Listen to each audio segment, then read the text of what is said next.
29 को 26 पदलाई हामी सिक्दैछौँ। धेरैले राजाको निगाह प्राप्त गर्न खोज्दछन्, तर सबै कुरामा परमप्रभुले नै फैसला गर्नुहुन्छ। अनि हामीले राजाको निगाह र परमेश्वरको इन्साफ भन्ने कुरालाई हामीले हेरिरहेका छौँ। अनि हामीले सिकेका छौँ कि एउटा राजाको निगाह चाहिँ घाँसमाथिको शीत जस्तै मात्रै हो, अनि परमेश्वरको इन्साफ चाहिँ धर्मी छ भन्ने कुरालाई हामीले हेरिरहेका छौँ। अनि हामीले चाहिँ कसरी परमेश्वरको इन्साफलाई हामीले चाहना गर्नुपर्छ, कसरी चाहिँ परमेश्वरको इन्साफलाई चाहिँ हामीले हाम्रो जीवनमा चाहना गर्दै गर्दाखेरि चाहिँ त्यहाँबाट चाहिँ हामी परमेश्वरको धार्मिक काला पनि सिक्छौँ। अनि हामीले चाहिँ हेरिरहेका छौँ सपन्या 3:5 कि हरेक बिहान परमेश्वरको इन्साफहरू नयाँ हुन्छ भनिकन, जसरी त्यही कुरालाई बिलाप 3:22 र 23 त्यसरी नै भनेका छन् कि तपाईँको करुणा नयाँ हुन्छ, जसरी परमेश्वरको करुणा नयाँ हुन्छ। अनि त्यो करुणाभित्र चाहिँ परमेश्वरको इन्साफहरू पनि छ, अनि त्यो इन्साफहरू पनि नयाँ हुन्छ भन्ने कुरालाई हामीले हेर्दैछौँ, बुझ्दैछौँ यो कुराहरूलाई।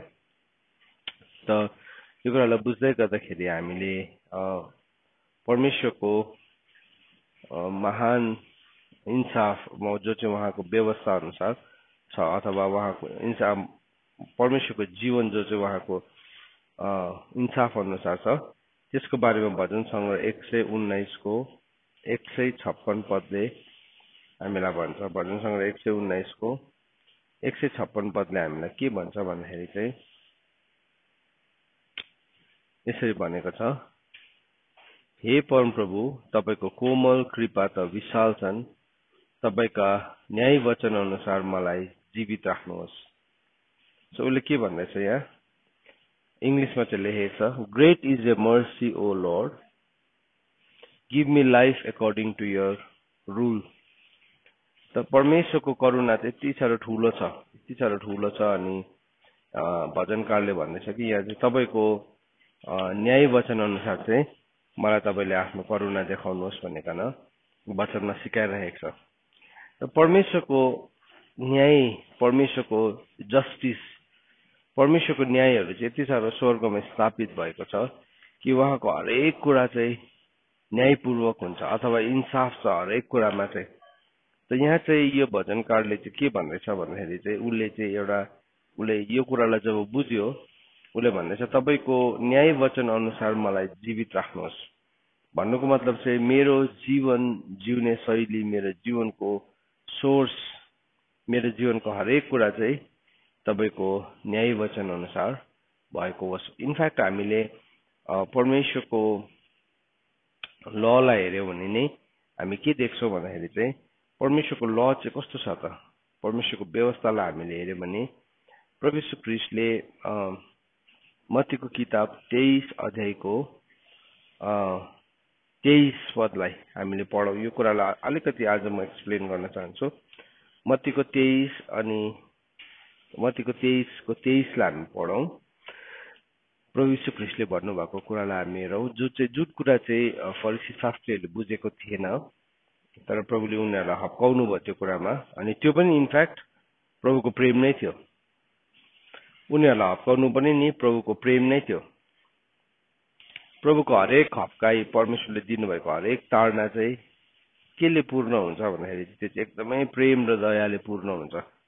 र कोही कोही बेला नबुझ्दाखेरि चाहिँ त्यो चाहिँ हामीलाई कस्तो लाग्छ, हामीलाई खसाल्नुलाई, हामीलाई बिगार्नुलाई प्रभु र फरिसीको बिचमा चाहिँ प्रभु आफैले पनि उनीहरूलाई शत्रु सम्झिनु हुन्थ्यो जस्तो लाग्छ हामीलाई, होइन? प्रभुले कहिले पनि सम्झिनु भएन, उहाँले सधैँ प्रेममा सत्य बोल्नु भएको छ। सो प्रभुले बोल्नु भएको एकदमै शक्तिशाली सत्यलाई यहाँ हेर्नुहोस्, मत्ती 23 को 23 मा भेटाउनुहुन्छ। त्यहाँ भनेको छ, धिक्कार तिमीलाई ए शास्त्री र फरिसी हो, कप्टीहरू, किनकि तिमीहरू पुदिना र सुप र जिराको 10औं भाग दिन्छौ, तर व्यवस्थाको ती भन्दा गहकिला कुराहरू अर्थात् न्याय, दया र विश्वास छोड्दछौ। तर तिमीहरूले त यो पनि गरेर ती पनि नछोड्नु पर्ने थियो।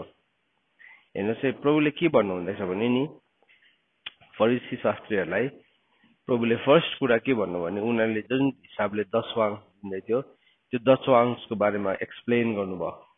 उहाँले के भन्नु भन्दाखेरि चाहिँ तिमीहरूले चाहिँ के गर्छौ, तिमीहरूले चाहिँ सबै कुराको दशवांश दिनु जान्दछौ। पुदिना, सुप र जिराको पनि 10औं भाग दिनु जान्दथ्यो उनीहरूले। यति साह्रो एक्सपर्ट थियो उनीहरू व्यवस्थाको, यति साह्रो पण्डित थियो कि कसरी चाहिँ पुदिनाको दशवांश दिन्छ, कसरी चाहिँ जिराको, अनि कसरी सुपको, त्योसम्म पनि उनीहरूले जान्दथ्यो। त्योसम्म पनि जान्दथ्यो, तर त्यसलाई चाहिँ उनीहरूले कसरी बुझेको थियो भन्दाखेरि चाहिँ त्यसलाई चाहिँ एउटा सेरिमोनियल, त्यसलाई चाहिँ एउटा के भनौँ, एउटा पारम्परिक व्यवस्थाको हिसाबले मात्रै बुझेको थियो। तर प्रभुले के भन्नुभयो भन्दाखेरि चाहिँ तर तिमीहरूले चाहिँ के गर्यौ भन्दाखेरि चाहिँ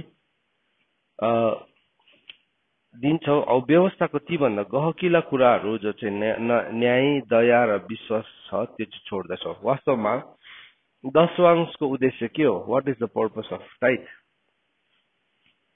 दशवांशको उद्देश्य चाहिँ के रहेछ? न्याय, दया र विश्वास रहेछ। खासमा चाहिँ दशवांश दुईवटा भागमा बाँटेको रहेछ। एउटा चाहिँ दिने हिस्सा हो, दिँदाखेरि चाहिँ अब त्यसको एउटा मापदण्ड छ भने चाहिँ त्यसको अर्थ चाहिँ के हो भन्दाखेरि चाहिँ त्यसको अर्थ चाहिँ न्याय, दया र विश्वास। अघि हामी भजन सङ्ग्रह 119 को 156 मा हामीले के पढ्यौं भन्दाखेरि त्यहाँ वचनमा लेखेको छ, हे परमप्रभु तपाईका कोमल कृपा त विशाल छन्, तपाईका न्यायका वचनहरू अनुसार मलाई जीवित राख्नुहोस्। So give me life according to your judgements. तपाईको न्यायको वचन अनुसार चाहिँ मलाई जीवन दिनुहोस् भने। सो यो प्रभुले उनीहरूलाई भन्नुहुँदै थियो नि, धिक्कार धिक्कार तिम्रो कप्टीहरू भन्दाखेरि चाहिँ वास्तवमा त्यो चाहिँ के थियो? एउटा न्यायको वचन थियो। त्यो न्यायको वचनभित्र चाहिँ के छ? वास्तवमा जीवन छ। किनभने प्रभुले उनीहरूलाई धिक्कार मात्रै भन्नु भएन, प्रभुले उनीहरूले गर्दै गरेको कुरा चाहिँ कसरी चाहिँ कम्प्लिट हुनुपर्छ भन्ने कुरालाई बुझाउनु भयो। अब दशवांश दिनुको उद्देश्य चाहिँ के रहेछ त भन्दाखेरि चाहिँ अब दशवांशको उद्देश्य चाहिँ के हो भन्दाखेरि चाहिँ हामीले परमेश्वरको वचनमा पढेको छौँ कि दशवांश चाहिँ व्यवस्थाको किताब 26 अध्यायको 12 पद अनुसार, व्यवस्था 26 को 12 पद अनुसार चाहिँ दशवांश कसरी दिन्थ्यो भन्दाखेरि चाहिँ दशवांश दिने वर्ष र तेस्रो वर्षमा आफ्नो सबै उब्जनीको दशवांश छुटाइसकेपछि लेवी, परदेशी, टुरा टुरी र विधवालाई तिमीहरूले त्यो दिनु, ताकि तिमीहरूका शहरमा तिनीहरूले त्यो खाउन् र तृप्त हुन्। सो बाइबलमा भन्दैछ कि अब त्यो सबै दशवांश चाहिँ कसलाई दिँदो रहेछ? लेवी, परदेशी, टुरा टुरी र विधवालाई। एकदमै भेरी क्लियरली 26 को 12 पदमा लेखेको छ है। यो चाहिँ व्यवस्थाको किताब 26 को 12 पदमा भेरी क्लियरली लेखेको छ। त्यो चाहिँ तिमीहरूले दिनु भनेर बताएको छ। त्यो चाहिँ तिमीहरूले दिनु भनेकन। त अब यहाँ के थियो भन्दाखेरि चाहिँ अब यो फरिसी शास्त्रीहरूले के गर्थ्यो भन्दाखेरि चाहिँ उनीहरूले धनिया, पुदिना र उनीहरूले सुप धरेको पनि दशवांश छुटाउँथ्यो। तर के गर्थ्यो भन्दाखेरि चाहिँ उनीहरूले व्यवस्थाको गहकिला कुराहरू जो चाहिँ के थियो? इन्साफ थियो, जो चाहिँ दया थियो, जो चाहिँ विश्वस्तता थियो, त्यसलाई के गर्थ्यो? उनीहरूले नेग्लेक्ट गरिदिन्थ्यो। सो अन्त त बाइबलमा भनेको छ एउटा पाएर अर्को छोड्नु चाहिँ असल होइन। बुद्धिमान एउटा परमेश्वरबाट आशिष पाएकोले चाहिँ दुईटै कुरामा सफलता पाउँछ भनेर हामीलाई उपदेशको किताबले भन्छ होइन। सो एउटालाई पाएर अर्को नगुमाउनु चाहिँ असल हो भनेको छैन। त्यो भनेको चाहिँ संसारको कुराहरूको गरेको होइन। यो चाहिँ उनीहरूले लको एउटा हिस्सालाई जानेको थियो, तर त्यसको गहकिलो कुरालाई चाहिँ उनीहरूले बुझेको थिएन। त्यहाँभित्र भएको अझै गहिरो कुरालाई चाहिँ उनीहरूले बुझ्न सकेको थिएन। त गहिरो कुरा चाहिँ के थियो त भन्दाखेरि चाहिँ गहिरो कुरा चाहिँ त्यो दशवांशले चाहिँ के गर्नु पर्थ्यो भन्दाखेरि चाहिँ वास्तवमा लेवी, परदेशी, टुरा टुरी र विधवाहरूलाई क्याटर गर्नु पर्थ्यो। तर यिनीहरूले चाहिँ के गर्थ्यो? पुदिनासम्मको पनि दिन्थ्यो दशवांश चाहिँ, तर त्यहाँदेखि चाहिँ उनीहरूले केही पनि गर्दैन थियो। त्यहाँदेखि उता चाहिँ उनीहरू के थिए? आफू चाहिँ एकदमै लोभी थियो, धनको लोभीहरू थियो, लालची थियो। त्यो धनलाई चाहिँ कहिले पनि उनीहरूले त्यो काममा लगाउँदैन थियो। सो के गर्थे? अब उनीहरूले नै थियो, उनीहरूले त्यो ह्यान्डल गर्थे, सबै मन्दिरको फन्ड उनीहरूले ह्यान्डल गर्थ्यो, सबै उनीहरूले ह्यान्डल गर्थ्यो, उनीहरू आफै पनि दिन्थ्यो। तर जब त्यो गर्नुपर्ने समय आउँथ्यो नि त्यति बेला चाहिँ उनीहरू के गर्थ्यो, पछाडि हट्थ्यो। उनीहरूले चाहिँ यति मात्रै बुझेको थियो कि 10औं अंश दिनुपर्छ, अनि त्यो 10औं अंशको उद्देश्य चाहिँ चाहे जेसुकै होस्, अन्त अब जसको हातमा पैसा छ त्यसले नै के गर्थ्यो, सबै कन्ट्रोल गर्थ्यो। जसको हातमा पैसा छ त्यसले नै कन्ट्रोल गर्थ्यो। आजको दिनमा पनि हामी धेरैपल्ट त्यस्तै प्रकारले हामी गर्छौँ। अन्त त प्रभुले के भन्नु, 10औं अंश चाहिँ भण्डारमा ल्याऊ भनेको छ।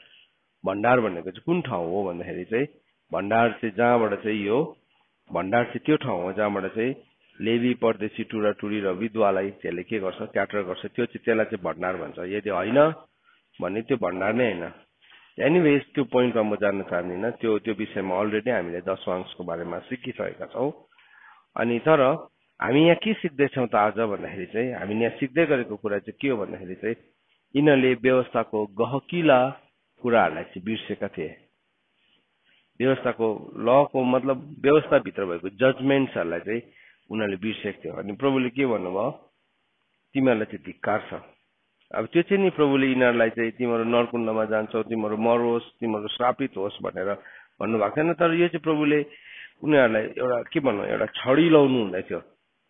परमेश्वरले चाहिँ के भन्नु, अब उनीहरूमाथि कोर्रा लगाउनु हुँदै थियो, सो द्याट उनीहरूले सिकोस्, सो द्याट उनीहरूले कुरालाई बुझोस्। तर अब उनीहरूले बुझ्यो बुझेन, अब त्यो त हामी अनन्ततामा मात्रै थाहा पाउँछौँ, इटर्निटीमा मात्रै थाहा पाउँछौँ। यो वचनलाई उनीहरूले कसरी लियो त्यो त अब हामी अनन्ततामा मात्रै थाहा पाउँछौँ। तर आज तपाईँ र मैले चाहिँ हामीले यो वचनभित्र भएको यसभित्र भएको अर्थलाई चाहिँ हामी सही प्रकारले यदि हामी लिन्छौँ भने चाहिँ हामी चाहिँ परमेश्वरको इन्साफहरूलाई चाहिँ डिजायर गर्छौँ। परमेश्वर तपाईँको इन्साफ, तपाईँको राइचियस जजमेन्ट चाहिँ मेरो जीवनमा आओस् भन्नेकन हामी के गर्छौँ, हामी चाहना गर्छौँ। किनभने त्यो राइचियस जजमेन्टले चाहिँ के गर्छ, परमेश्वरको धार्मिक इन्साफले चाहिँ हामीलाई सबै कुरालाई सही प्रकारले मूल्याङ्कन गर्न सिकाउँछ। सबै कुरालाई सही प्रकारले तौलिन सिकाउँछ।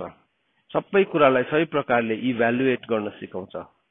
सही प्रकारले हामीलाई त्यसलाई भ्याल्यु दिन सिकाउँछ। अन्त हाम्रो प्रेम पनि कस्तो हुन्छ, पनपक्ष हुँदैन, कने हुँदैन। हाम्रो दया पनि पनपक्ष हुँदैन, कने हुँदैन। है, हाम्रो क्षमा पनि पनपक्ष हुँदैन, कने हुँदैन। तर त्यो चाहिँ परमेश्वरको इन्साफमा आधारित भएको हुन्छ। अन्त त अघि भजनकारले के भन्दै थियो भन्दाखेरि चाहिँ मलाई चाहिँ तपाईँको न्याय वचन अनुसार जिउन सिकाउनुहोस्। तपाईँको न्याय वचन अनुसार चाहिँ तपाईँको इन्साफ अनुसार चाहिँ मलाई जिउन सिकाउनुहोस्, त्यो अनुसार चाहिँ मलाई जीवन दिनुहोस् भनिकन। त यिनीहरूले चाहिँ अब के गर्दै थियो, अब यिनीहरूले त्यहाँभित्र भएको त्यो परमेश्वरले दिनुभएको व्यवस्थाको उद्देश्यलाई नबुझेको कारणले गर्दाखेरि मान्छे उनीहरूले अरू जसले पुदिना, सुप र धनियाँको 10औं अंश दिइन्थ्यो उनीहरूलाई एकदमै तल्लो नजरले हेरिहाल्थ्यो। उनीहरू आफैलाई उनीहरूको छेउमा भयङ्कर बनाइहाल्थ्यो। कतिजनाकोमा त्यस्तो खालको स्वभाव हुन्छ, कतिजनाकोमा होइन। हामी सबैकोमा त्यो स्वभाव हुन्छ कि जब पनि एउटा मान्छे असफल हुन्छ अनि उसको असफलतालाई लिएर चाहिँ हामी हाम्रो सफलताको कथाहरू भन्न थाल्छौँ। त्यो ठाउँमा चाहिँ म कसरी सफल भएको हो भन्ने कथाहरू हामी भन्न थाल्छौँ। त्यो चाहिँ के हो भन्दाखेरि चाहिँ त्यो चाहिँ वास्तवमा कमजोरी हो हाम्रो। त्यो चाहिँ ठुलो कमजोरी हो, किनभने हामी परमेश्वरको न्याय वचन अनुसार हामीले जीवन नै लिएका हुँदैनौँ।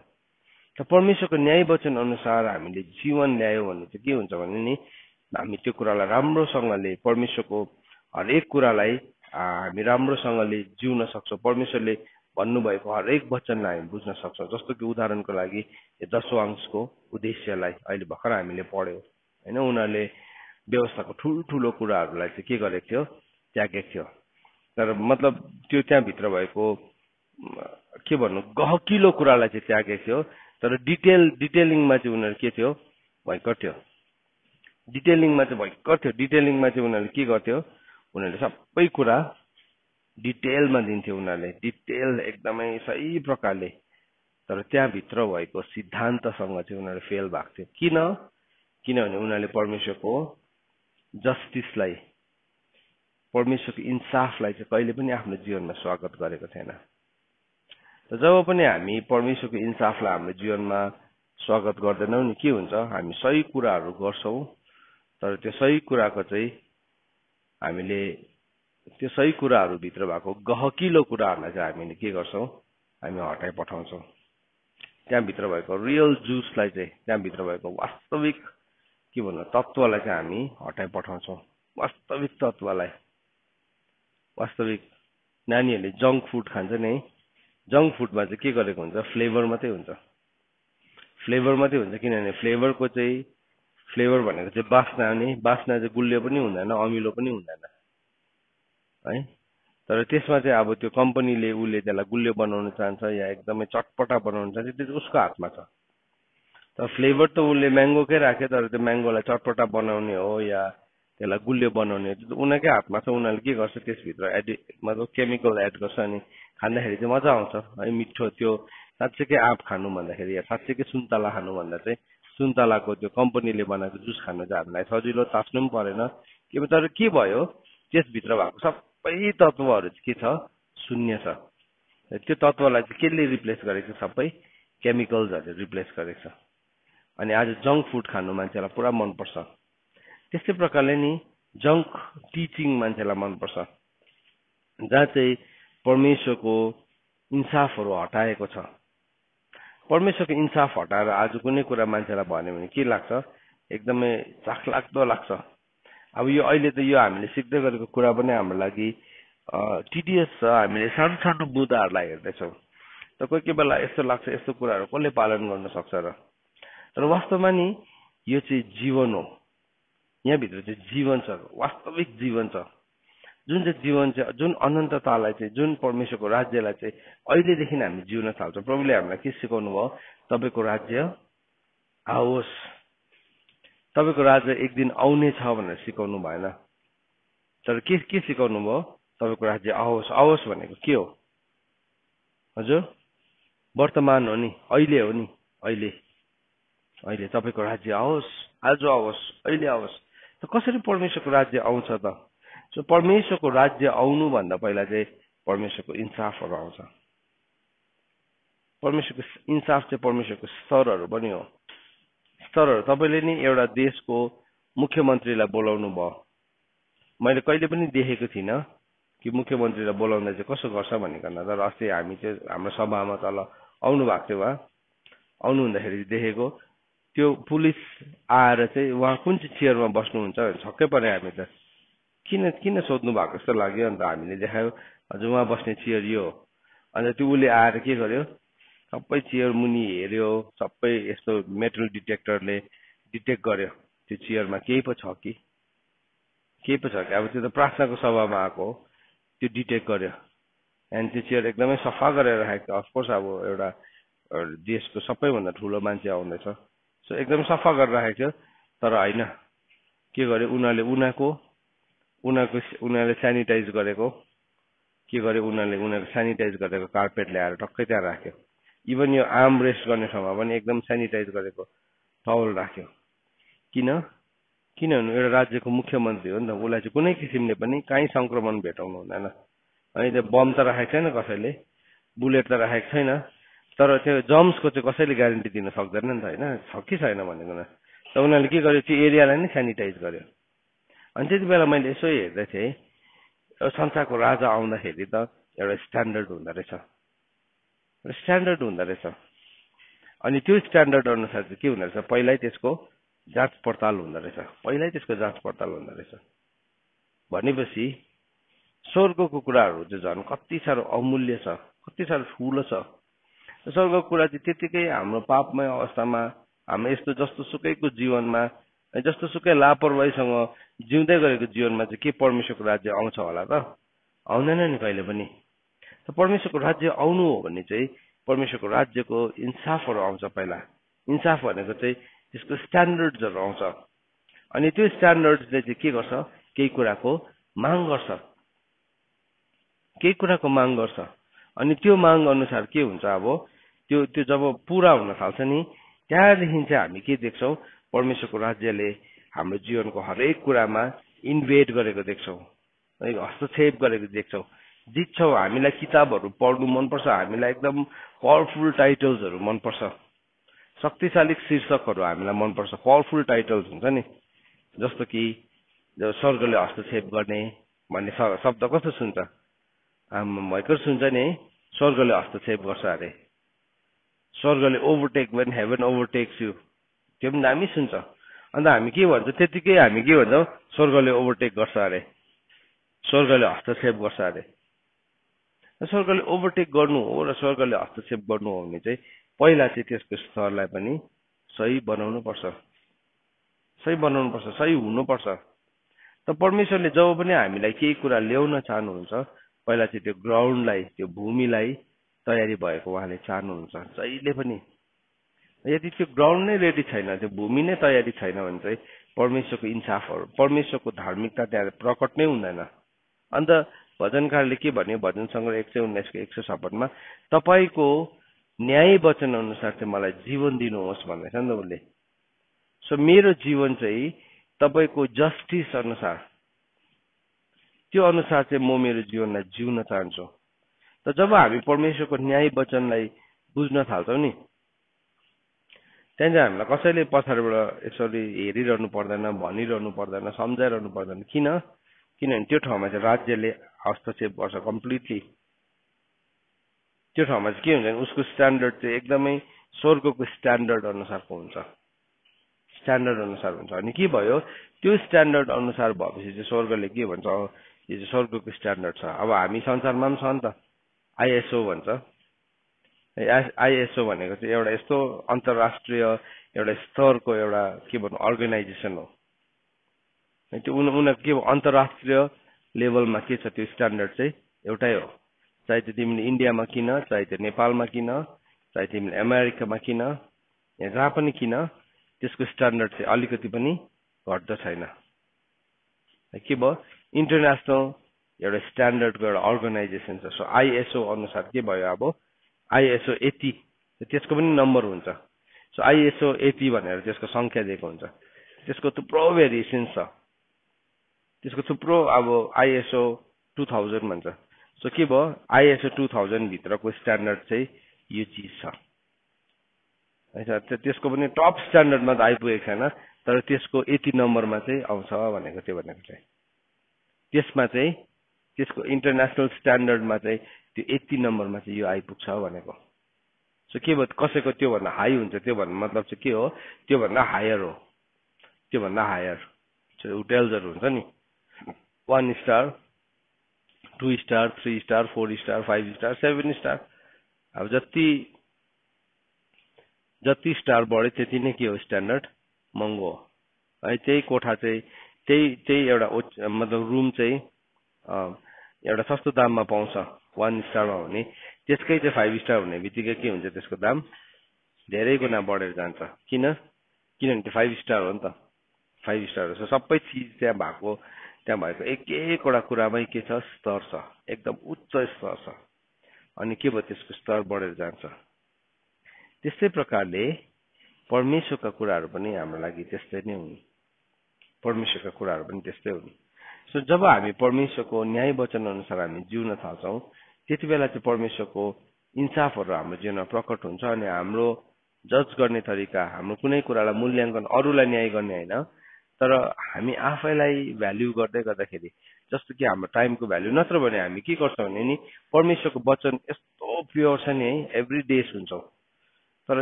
यो वचनदेखि बाहिर निस्किएर या वचनदेखि हामी टाढो भएर अर्कै वातावरणमा के हुन्छ हाम्रो जज गर्ने तरिका चाहिँ एकदमै मतलब कमजोर हुन्छ जसरी यो मान्छेहरूको के थियो एकदमै कमजोर थियो फरिसीहरूको उनीहरूले के सम्झेको थियो पुदिनाको 10 अंश दियो भने परमेश्वर प्लिज हुन्छ धनियाको दियो भने प्लिज हुन्छ परमेश्वर सुपको पनि दियो भने प्रभु एकदमै प्लिज हुन्छ सो उनीहरूको मान्छे के थियो हामी चाहिँ धनिया पुदिना सुपको है 10 अंश दिने मान्छेहरू हो भनेर उनीहरूकोमा घमण्ड थियो भने चाहिँ प्रभुले उनीहरूलाई भन्नुभयो तिमीहरूले चाहिँ ती भन्दा गहकिला कुराहरू चाहिँ बिर्स्यौ गहकिलो कुरा चाहिँ के थियो भन्दाखेरि चाहिँ गहकिलो कुरा चाहिँ न्याय दया र विश्वस्तता थियो फेथफुलनेस थियो तीनवटा कुरा थियो अनि त्यो गहकिलो कुराको बारेमा हामीले अर्को ठाउँ कहाँ भेटाउँछौँ मिकाको किताब 6 अध्यायको 8 पदमा भन्ने भेटाउँछौँ हैन हामी सधैँ पढ्छौँ सो परमेश्वरको इन्साफहरू चाहिँ कस्तो हुँदो रहेछ भन्दाखेरि चाहिँ मिकाको किताब 6 अध्यायको 8 पदमा प्रभुले भन्नुभयो के भन्नुभएको छ मिकाको किताब 6 अध्यायको 8 पद सबैले खोल्नुहोस् के लेखेको छ हेर्नुहोस् त मिकाको किताब 6 अध्यायको 8 पदमा ए मानिस जे असल छ त्यो उहाँले तँलाई देखाउनु भएको छ र परमप्रभुले तँबाट के चाहनुहुन्छ केवल यति कि ठिकसित काम गर्नु, कृपालाई प्रेम गर्नु र परमेश्वरसित विनम्र भएर हिँड्नु। अब त्यही कुरा त प्रभुले मत्तीको किताब 23:23 भन्नुभएको हो। मिकाको 6:8 र मत्ती 23:23 एउटै हो। र के भयो, अब यो कुरालाई चाहिँ नि फरिसीहरूले चाहिँ बुझेको थियो, किन उनीहरू व्यवस्थाको के थिए, पण्डितहरू थिए। उनीहरूले बुझेका थिए, तर त्यो बुझ्दा पनि उनीहरूले के गरेन भन्दाखेरि चाहिँ उनीहरूले न्याय गरेन। ठिक काम गर्नु भनेको चाहिँ के हो, न्याय गर्नु भनेको नि त। न्याय गर्नु भनेको चाहिँ दुईजना मान्छेको बिचमा बसेर म चाहिँ न्यायाधीश भनेको होइन। न्याय गर्नु भनेको चाहिँ एकदम ठिक काम गर्नु। अब ठिक काम तपाईँले ठिक काम गर्दै गर्दाखेरि चाहिँ नि अब के भयो, कतिजनाको ल अफ माइन्डसँग त्यो के हुँदैन, एक्सेप्टेबल हुँदैन। मेरै ल अफ माइन्डसँग पनि एक्सेप्टेबल हुँदैन। हेर्नुहोस्, जब तपाईँले ठिक काम गर्न थाल्नुहुन्छ, अब तपाईँले ठिक काम गर्न थाल्नु भने चाहिँ के हुन्छ, अब त्यसले थुप्रो च्यालेन्ज ल्याउँछ हाम्रो जीवनमा। ठिक काम गर्दै गर्दाखेरि थुप्रो कुरालाई त्यसले हाम्रो जीवनमा च्यालेन्ज गर्छ, थुप्रो कुरालाई चुनौती दिन्छ ठिक काम गर्दै गर्दाखेरि। अथवा त्यो भनेको चाहिँ न्याय गर्नु भनेको, ठिक काम गर्नु भनेको चाहिँ। त्यसको बादमा के भन्दैछ, नेक्स्ट के भन्नुहुँदैछ, कृपालाई प्रेम गर्नु, लभ मर्सी। सो अघि के भन्नुभयो, तिमीहरूले व्यवस्थाका गहकिला कुराहरू, न्याय, दया। सो प्रभुले के भन्नु, दयालाई के गर्नु, प्रेम गर्नु, अनि परमेश्वरसँग नम्र भएर हिँड्नु। त्यो भनेको के हो, विश्वस्तता। अब त्यो मत्ती 23:23 त्यही भन्नुभयो नि प्रभुले, तिमीहरूले 3टा कुरालाई बिर्सेका छौ। त्यो चाहिँ के हो भन्दाखेरि चाहिँ न्याय, दया र विश्वस्तता।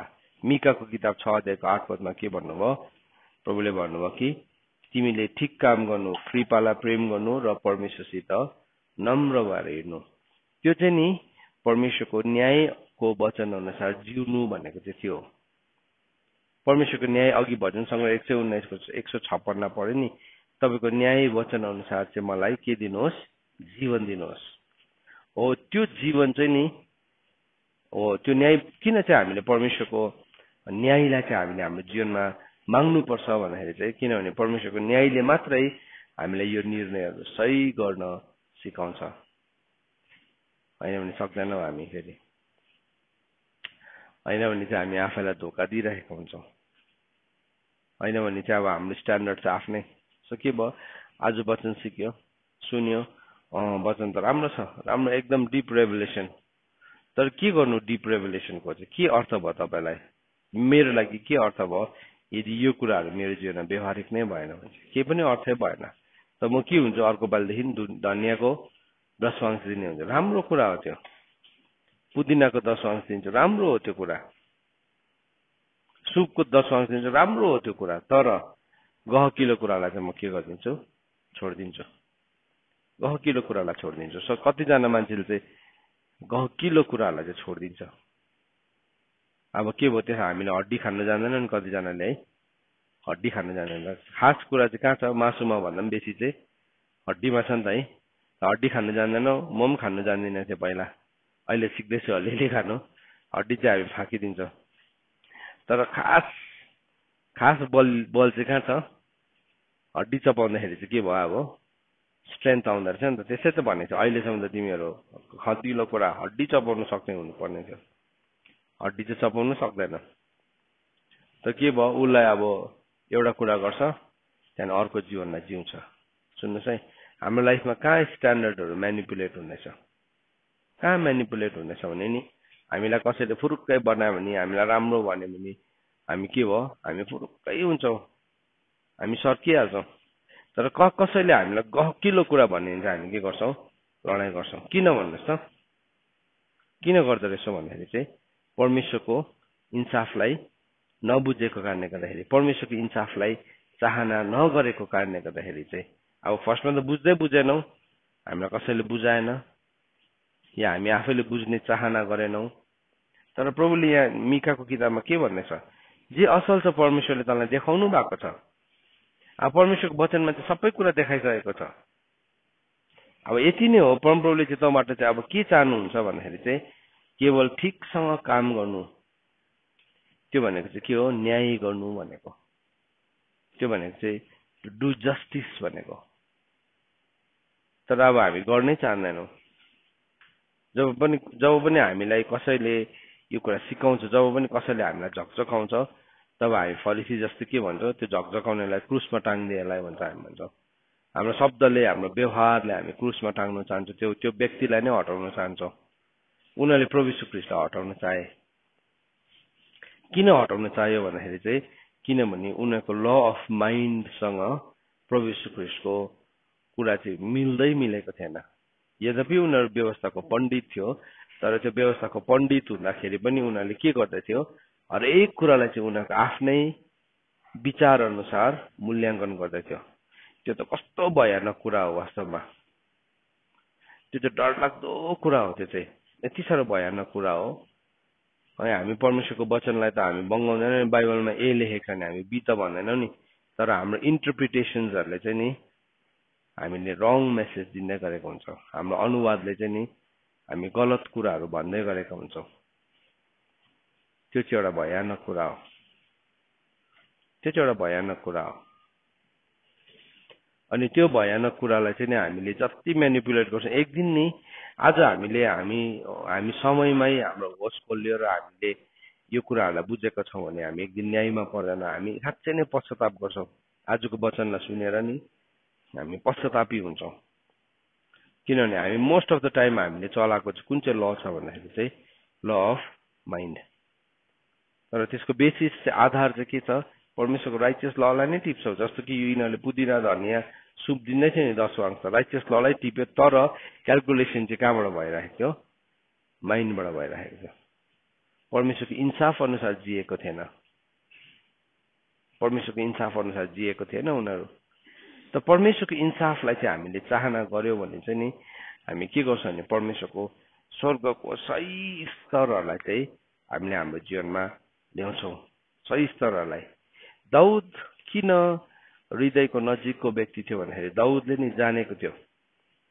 स्वर्गको सही स्ट्यान्डर्ड्सहरूलाई उसले बुझेको थियो। अन्त प्रभुले के भन्नुभयो? दाउदको ढलेको पाललाई चाहिँ म के गर्छु? फेरि त्यो दिनपछि म फर्किन्छु अनि म त्यसलाई निर्माण गर्छु। दाउदको पाल चाहिँ कस्तो थियो भन्दाखेरि उसको पाल चाहिँ उसले त्यो पालमा पवित्र स्थान सिधै त्यो करारको सन्दुकलाई देख्न सक्ने बनाएको थियो। कसरी चाहिँ बनाउन सक्छ? हाउ कम परमेश्वरले मोसालाई त्यस्तो स्वर्गमा देखेको नमुना अनुसार बनाउन लागेको कुरालाई चाहिँ कसरी दाउदले चाहिँ चेन्ज गर्यो त? कसरी चाहिँ चेन्ज गर्यो त? वास्तवमा उसले चेन्ज गरेको थिएन। वास्तवमा केही पनि चेन्ज गरेको थिएन। तर दाउदको पालमा चाहिँ हामी के देख्छौँ? सिधै पाल थियो अनि पालभित्र के थियो? करारको सन्दुक थियो। देखिहाल्थ्यो। मोसाको पालमा चाहिँ कहाँ थियो त्यो करारको सन्दुक? चाहिँ महापवित्र स्थानभित्र थियो। सो त्यो जान्नुपर्ने एउटा स्टेप बाई स्टेप थियो है, जो चाहिँ सही हो, जो एकदमै सही हो। अझै पनि त्यो स्ट्यान्डर्ड घटेको छैन। तर दाउदले चाहिँ नि त्यो करारको सन्दुकभित्र भएको कृपा आसनको कुरालाई उसले बुझेको थियो। उसले के बुझेको थियो भने उसले मर्सीलाई बुझेको थियो। उसले कृपालाई बुझेको थियो। परमेश्वरको इन्साफलाई बुझेको थियो। अनि बुझेको कारणले गर्दाखेरि के भयो? उसले त्यो कुराको नमुना सही प्रकारले बुझ्न सक्यो। अनि प्रभुले भन्नुभयो म मोसाको ढलेको पाललाई उठाउँछु भन्नु भएन। प्रभुले भन्नुभयो दाउदको पाललाई उठाउँछु। दाउदको पाललाई। अनि ऊ सधैँ नै त्यो पवित्र स्थानभित्र, महापवित्र स्थानभित्र जाने उसकोमा चाहना थियो। उसले नि उसको कामबाट उसले विश्राम लिँदै थियो। उसले आफै गरेको कामबाट पनि उसले विश्राम लिँदै थियो। जसरी प्रभु यीशु ख्रीष्टले आफ्नो कामबाट विश्राम लिनुभयो अनि उहाँले चाहिँ काम सिद्ध्याउनु भयो अनि उहाँ पिताको दाहिने हातपट्टि बस्नुभयो। अब उहाँले फेरि त्यो कामलाई फेरि गर्नुहुन्न। किन? उहाँले सिद्ध्याइसक्नु भएको छ। सो दाउदले पनि त्यो नक्सा जुन चाहिँ बनाउँदै थियो, त्यो पाल बनाउँदै थियो, त्यसले चाहिँ के देखाउँदै थियो भन्दाखेरि चाहिँ नि उसले पनि उसको कामलाई सिद्ध्याउँदै थियो। किनभने उसले परमेश्वरको न्यायको वचनहरूलाई पालन गरेको थियो, बुझेको थियो। सो जब पनि एउटा मान्छेले परमेश्वरको न्यायको वचनलाई पालन गर्छ नि, त्यो न्यायको वचनले चाहिँ हामीलाई कहाँ लाँदो रहेछ? परमेश्वरको विश्राममा लाँदो रहेछ। होइन भने चाहिँ अब हामी आज पनि त्यही पाप गर्छौँ, दोहोऱ्याउँछौँ, पश्चाताप गर्छौँ, फेरि भोलि पनि त्यही पाप गर्छौँ, पश्चाताप गर्छौँ, कहिले पनि हाम्रो स्तर नै बढ्दैन है। हामी त्यो मतलब अब त्यो स्लिप भएको नट जस्तै हुन्छौँ, यो फुटेको ढकनी जस्तै, बिर्को जस्तै हुन्छ। हामी टाइट त हुनु कोसिस गर्छ त, भत्की फेरि त्यहीँ घुमेकै हुन्छौँ। तर यदि हामीले परमेश्वरको नि न्यायका वचनहरू जानेका छौँ भने चाहिँ नि हामी त्यो न्यायको वचनले जहिले पनि हामीलाई परमेश्वरको विश्राममा लिड गर्दै गरेको हुन्छ। त्यो ठाउँमा चाहिँ नि हामी के हुन्छौँ, हामी प्रमोट हुँदै गरेको हुन्छौँ, आफ्नो काम सकिँदै गरेको हामी थाहा पाउँछौँ। नत्र भने चाहिँ फेरि भोलिको दिनमा हामीलाई त्यही कुरा भन्नुपर्छ। कोही कोही बेला हामीलाई एउटै कुरा 20 खेप भन्दाखेरि कस्तो लाग्छ, इरिटेट लाग्छ नि, यसले मलाई कस्तो विश्वास नगरेको, यसले मलाई कस्तो। तर किन चाहिँ त्यो कुरा घरिघरि भन्दैछ भने, बिकज तिमीले बुझेकै छैनौ, तिमीले देख्नु त देखिरहेको छौ, तिमी त दिँदैछौ सबै, तिम्रो एफर्ट राम्रो छ, तिमीले सुखसम्मको पनि तिमीले 10 दिँदैछौ, गुड एफर्ट होइन, नराम्रो थियो उनीहरूको एफर्ट, त्यो त प्रभुले सराहना गर्नुभएको ठाउँ हो त। तिमीको यो चाहिँ राम्रै छ भनेर भन्नुभएको, तर तिमीले त्योभन्दा गहकिलो कुराहरूलाई चाहिँ बुझ्नै सकेको छैनौ। अन्त के भयो, हामी चाहिँ सधैँ त्यही स्ट्यान्डर्डमा बस्छ। ओ मैले प्रार्थना गरिरहेको छु, मैले काम गरिरहेको छु, मैले परिश्रम गरिरहेको छु, तर वाट, त्यहाँदेखि चाहिँ प्रमोसन चाहिँ कहाँ भयो हाम्रो त, कहाँ चाहिँ भयो त। अब हाम्रो प्रमोसन चाहिँ कहाँ हुँदो रहेछ भन्दाखेरि नि, हामीले परमेश्वरको इन्साफ अनुसार हामी जिउनु सक्दाखेरि चाहिँ हाम्रो हरेक हेर्ने तरिका र गर्ने तरिकामा के हुन्छ, परिवर्तन। अब आज सेवकाई गरिरहेको हुन्छ, कतिजना मान्छेहरू झगडा परिरहेको छ, भित्र झगडा परिरहेको छ, एका दुसरालाई हानेको छ, वचनले हान्छ कि भनाइले हान्छ कि के भयो। अब बालक हुँदाखेरि त्यो ठिकै थियो, अब हिजो पनि त्यही कुरा गर्दैछ, अस्ति पनि त्यही कुरा गर्दैछ, भोलि पनि त्यही कुरा, आज पनि त्यही कुरा गर्दैछ। अब के भयो, फेरि प्रार्थना पनि गर्छ, फेरि रुन्छ पनि, फेरि है एकदमै सबै पनि गर्छ, तर फेरि त्यहाँ चाहिँ कुरै मिलेको छैन। किन नमिलेको भन्दाखेरि चाहिँ, किनभने पुदिना, धनिया र सुपको मात्रै 10 दिँदैछ, त्यहाँभित्र भएको गहकिलो कुराहरूलाई चाहिँ हामीले इन्कार गरिरहेका हुन्छौँ, नबुझेको कारणले गर्दाखेरि। सुमिकालाई चाहिँ प्रभुले भन्नुभयो, हेर तैँले सबै बुझिस्, तँलाई मैले भन्नुपर्ने, देखाउनु पर्ने सबै कुरा देखाइदिइसकेको छु। अब के गर, तैँले न्याय गर, दया देखा र परमेश्वरसँग नम्र भएर हिँड अथवा विश्वस्ततामा हिँड। जब चाहिँ हामीले परमेश्वरको इन्साफहरूलाई बुझ्छौँ नि, त्यहाँदेखि चाहिँ हामी हनोक जस्तै हिँड्न थाल्छौँ। हामी सबैलाई मनपर्छ नि हनोक जस्तै हिँड्ने, त्यो बाटोहरू, त्यो पुरानो मार्गहरू। नत्र भने चाहिँ हाम्रो लागि त्यो डायलग हुन्छ क्या, डायलग हुन्छ। हामी यसो नक्सामा कोर्छौँ, टक्कै हामी मोबाइलमा पनि हाल्छौँ है, हाम्रो सबै प्रोफाइलहरूमा के हुन्छ, पुरानो मार्गमा म हिँड्दैछु है। तर पुरानो बेहोरालाई चाहिँ छोडेकै छैन। हेर्नुहोस्, त्यो पुरानो मार्गमा हिँड्नुको लागि चाहिँ नि परमेश्वरको इन्साफहरू चाहिन्छ। हनोकले चाहिँ बुझ्यो त्यो कुरालाई, परमेश्वरको इन्साफलाई बुझ्यो। अन्त के भयो, 1-2 दिनसम्म हामी यस्तो अब इमोसनल पनि हुन्छौँ, अनि म एकदम पुरानो बाटोमा हिँड्दैछु भन्ने हाम्रो भावनाहरू भइरहेको हुन्छ। अलिकति चलाइदियो भने त्यहाँदेखि के भयो, सबै बदलिन्छ, अनुहारको रङदेखि लिएर बडी ल्याङ्ग्वेजदेखि लिएर टाकटुक बदलिन्छ। किन भन्नुहोस् त, हामीले इन्साफलाई बुझेकै छैनौँ। अब यो घटी मेरोमा छ नि, म तपाईँलाई भन्दैछु, तपाईँहरूको बारेमा कुरा गरेको होइन, तर तपाईँहरूमा पनि छ, हामी सबैमा छ। कहिलेसम्म चाहिँ रहँदो रहेछ, जबसम्म चाहिँ हामी परमेश्वरको इन्साफहरूलाई इच्छा गर्न गर्दैनौँ। परमेश्वरको इन्साफलाई हामीले इच्छा गर्ने बित्तिकै नै हाम्रो शरीरको कुराहरू काटिन थालिहाल्छ। तरवार चल्छ नि, काट्नु थालिहाल्छ, यस्तो छिल्छ तल, अब एटमको लेभलदेखि लिएर अब सोलको लेभलसम्म के गर्न थाल्छ, परमेश्वरको वचनको तरवारले काट्न थाल्छ, घोच्न थाल्छ। अनि त्यो हुने बित्तिकै चाहिँ अब हामी अलिकति अनइजी हुन्छौँ, किनभने हामी एउटा यस्तो ठाउँमा बसिरहेको हुन्छ, शरीरकै एउटा कम्फर्टमा बसेको हुन्छौँ, that will start to be challenge. त्यो चाहिँ साँच्चै नै त्यसले चुनौती भेटाउन थाल्छ। अन्त त्यो चुनौती आउँदै गर्दाखेरि चाहिँ अब हामी के हुन्छ, अब होस् यहाँदेखि त्यो स्ट्यान्डर्डलाई गर्नु हुँदैन, नत्र भने म सकिने रहेछु। अन्त त के भनेको छ, यर्मियाले के भनेको छ, प्रभु तपाईँको धीरजमा मलाई सोरेर जानदेखि बचाउनुहोस्। त्यो के हो? परमेश्वरको इन्साफ जब उसले डिजायर गर्न थाले नि, चाहना गर्न थाले नि, त्यो इन्साफमा चाहिँ के सिकाउनु भयो प्रभुले? फर्स्टमै परमेश्वरको धैर्य। केही पो हुन्छ कि भनेको त झन् अस्ति त अलिअलि न्यायको वचनहरू नसुन्दाखेरि त आफै यताउति अलिकति अगाडि बढिरहेको थियो फाटक फुटुक। अब त त्यो पनि के भयो? कम्प्लिटली किल्ला गरेर बन्द गरेर चाहिँ भयो। के भयो? प्रभु खै कहिले गर्नुहुन्छ? पर्खी मात्रै भन्नुहुन्छ, पर्खी मात्रै भन्नुहुन्छ, पर्खी मात्रै। अब त्यो चाहिँ के हो? विश्वस्तता हो नि त, विश्वस्तता। जसलाई चाहिँ यहाँ भने परमेश्वरसँग विनम्र भएर हिँड्नु। वेरेस मत्ती 23:23 चाहिँ के भन्यो? विश्वस्तता, फेथफुलनेस। फेथफुलनेस। मैले गरेँ नि प्रभुको कुरालाई माने, तर प्रभुको कुरालाई मानेर पनि खै मेरो जीवनमा रिजल्ट नै देख्दिनँ। अब प्रभुले मेरो के बिल्ड हुन दिनुहुँदैछ? विश्वस्ततालाई, फेथफुलनेसलाई बिल्ड हुन दिनुहुँदैछ। अन्त त अब के भयो? खै त मेरोमा त भएकै छैन त, अर्कोकोमा त भइरहेको छ त। अब हुनेकोमा कसरी भयो त्यो म जान्दिनँ, त्यसको मेरोमा न्याय गर्ने अधिकार छैन। तर मेरो जीवनमा चाहिँ यस कारणले भएको छैन किनभने म मेरो विश्वस्ततामा मच्योर्ड नै भएको छैन, परिपक्कै भएको छैन। त्यसले गर्दाखेरि प्रभुले भन्नुहुन्छ पर्खी, पर्खी। प्रभु यो ढलाइ गरेको फर्मा खोलौँ। कतिजना मान्छे के हुन्छ, केही बनायो भने छिट्टो कोट्याउने हुन्छ नि। अब यो बिल्डिङ पनि ढलाइ गऱ्यो भने के हो? 22-23 दिनसम्म त त्यसलाई भिजाएर राख्नु पर्यो नि। प्रभु खोलौँ, खोलौँ, खोलौँ है। प्रभुले पर्खी भन्नुहुन्छ। किन?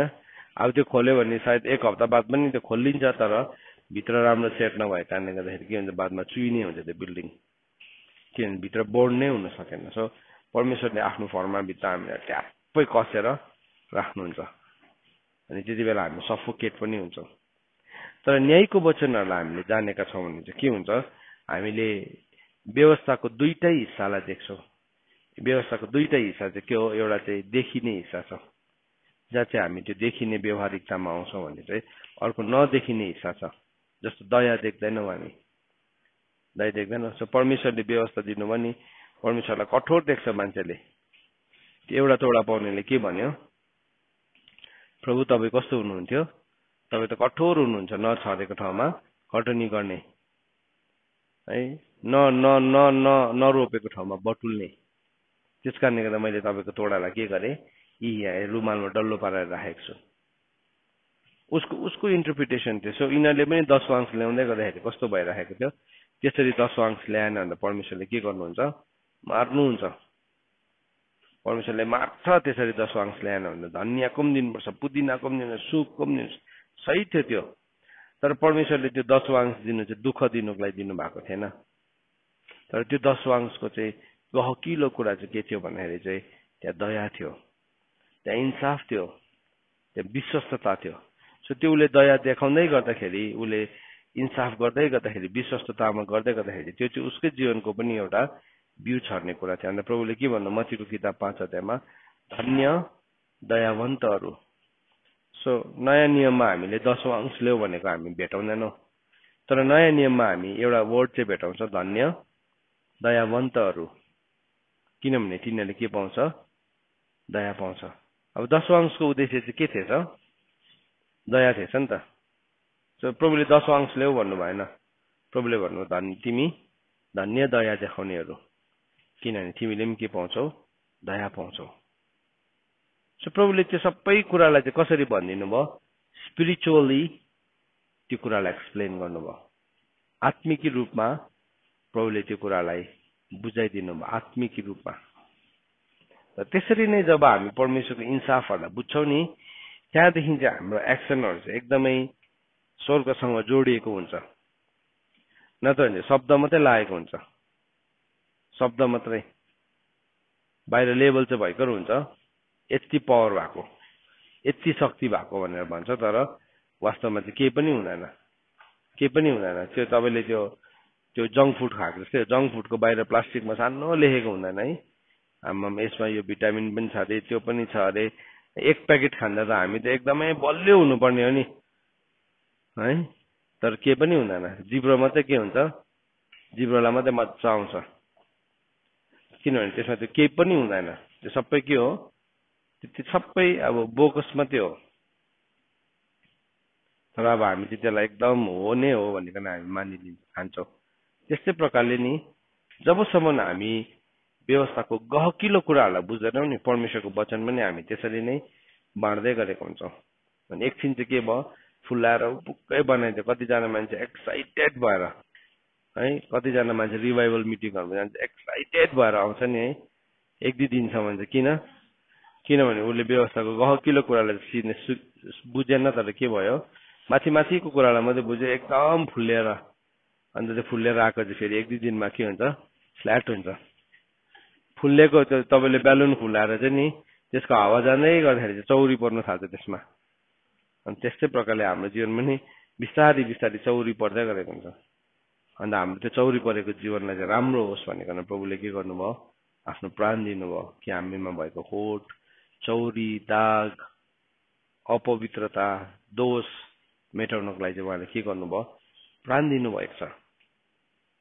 त हामीले परमेश्वरको इन्साफलाई भजन सङ्ग्रह हितोपदेशमा हामीले पढ्दै थियौँ कि हामीले कसरी चाहिँ परमेश्वरको इन्साफलाई, धेरैले राजाको निगाह प्राप्त गर्न खोज्दछ तर सबै कुरामा परमप्रभुले नै फैसला गर्नुहुन्छ। सो त्यो फैसला चाहिँ, त्यो इन्साफलाई चाहिँ यदि हामीले सिक्यौँ भने चाहिँ के हुन्छ, हामी त्यो इन्साफद्वारा जिउन सिक्छौँ, इन्साफद्वारा जिउन सिक्छौँ। अनि त्यो चाहिँ हाम्रो ताकत पनि हुन्छ। सो परमेश्वरको वचन पढाइ अनि सुनाइमा परमेश्वरले आशिष दिनुभएको होस्। आमेन।